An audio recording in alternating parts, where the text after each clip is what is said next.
Telugu audio Bible సంఖ్యాకాండము 19వ అధ్యాయము. యెహోవా మోషే అహరోనులకు ఇలాగు సెలవిచ్చెను.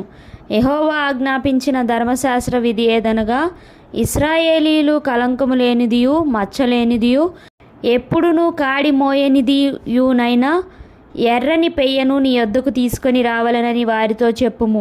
మీరు యాజకుడైన ఎలియాజరుకు దానిని అప్పగింపవలను. ఒకడు పాలెము వెలుపలికి దాన్ని తోలుకొని పోయి అతని ఎదుట దానిని వధింపవలను.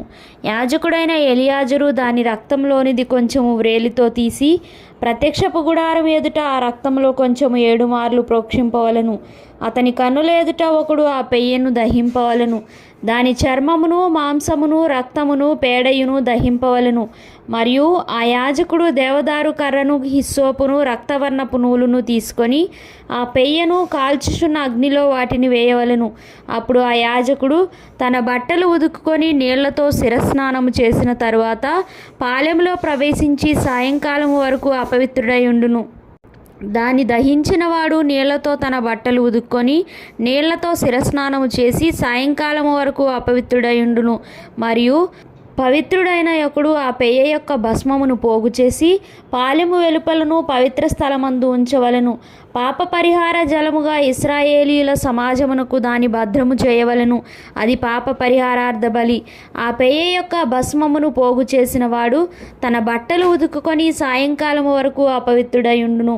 ఇది ఇశ్రాయేలీయులకును వారిలో నివసించు పరదేశులకును నిత్యమైన కట్టడ. ఏ నరశవమునైనను ముట్టినవాడు 7 దినములు అపవిత్రుడయుండును.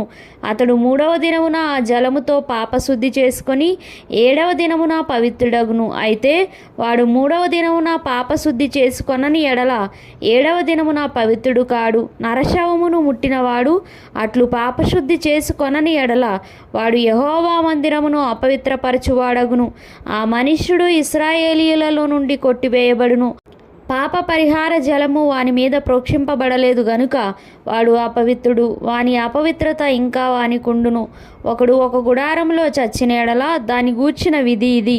ఆ గుడారంలో ప్రవేశించు ప్రతివాడును ఆ గుడారంలో నున్నది యావత్తును 7 దినములు అపవిత్రముగా నుండును. మూతవేయబడక తెరిచియున్న ప్రతి పాత్రయు అపవిత్రమగును. బయట పొలములో ఖడ్గముతో నరకబడిన వానినైనను శవమునైనను మనిషిని ఎముకనైనను సమాధినైనను ముట్టువాడు 7 దినములు అపవిత్రుడయుండును. అపవిత్రుని కొరకు వారు పాప పరిహారార్థమైన హోమ భస్మములోనిది కొంచెము తీసుకొనవలెను. పాత్రలో వేయబడిన ఆ భస్మము మీద ఒకడు పారు నీళ్లు పోయవలను. తరువాత పవిత్రుడైన ఒకడు హిస్సోపు తీసుకొని ఆ నీళ్లలో ముంచి ఆ గుడారము మీదను దానిలోని సమస్తమైన ఉపకరణముల మీదను అక్కడనున్న మనుషుల మీదను ఎముకనే గాని నరకబడిన వానినే గాని శవమునే గాని సమాధినే గాని ముట్టిన వాని మీదను దాన్ని ప్రోక్షింపవలెను. 3వ దినమున 7వ దినమున పవిత్రుడు అపవిత్రుని మీద దాన్ని ప్రోక్షింపవలెను. 7వ దినమున వాడు పాపశుద్ధి చేసుకొని తన బట్టలు ఉదుకుకొని నీళ్లతో స్నానము చేసి సాయంకాలమున పవిత్రుడగును. అపవిత్రుడు పాపశుద్ధి చేసుకొనని ఎడల అట్టి మనుష్యుడు సమాజములో నుండి కొట్టివేయబడును. వాడు యెహోవా పరిశుద్ధ స్థలమును అపవిత్రపరచెను. పాప పరిహార జలము వాని మీద ప్రోక్షింపబడలేదు. వాడు అపవిత్రుడు. వానికి నిత్యమైన కట్టడ ఏదనగా పాప పరిహార జలమును ప్రోక్షించువాడు తన బట్టలు ఉదుకుకొనవలెను. పాప పరిహార జలమును ముట్టువాడు సాయంకాలము వరకు అపవిత్రుడయుండును.